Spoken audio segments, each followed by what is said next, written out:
తల్లిని మించిన దైవం ఉందా లేదా? నీ తల్లి నీతో శాశ్వతంగా ఉంటుందా? తండ్రి శాశ్వతంగా ఉంటాడా? బంధువులు నీతో శాశ్వతంగా ఉంటారా? ఎవరెవరితో ఎప్పుడు శాశ్వతంగా ఉండరు. ఇప్పుడున్న తల్లి, ఇప్పుడున్న తండ్రి వాస్తవానికి నీ శరీరాన్ని కన్నారు.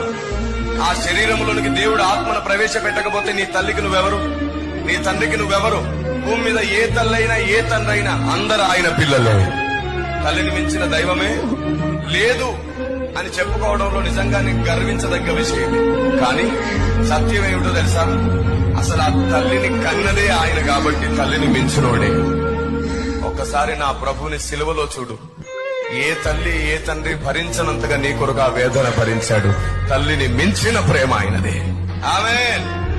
కంటికి రెప్పలా కాపాడుతున్నాడు. ఆయనను మర్చిపోయిన నీ దగ్గరికి దేవుడు పంపినటువంటి ఊర స్వార్థికుడు. ఆయనే మన నిజమైన తల్లి, నిజమైన తండ్రి అని నువ్వు ఎప్పుడు అర్థం చేసుకుంటావా అని ఆయన కన్నీళ్లతో ఎదురు చూస్తున్నాడు. చెయ్యి జాపి ఎదురు చూస్తున్నాడు. రాత్రి మగళ్ళు 2 చేతులు జాచి ఎదురు చూస్తున్నాడు అంట, నా బిడ్డ నా దగ్గరికి ఎప్పుడు వస్తావు అని.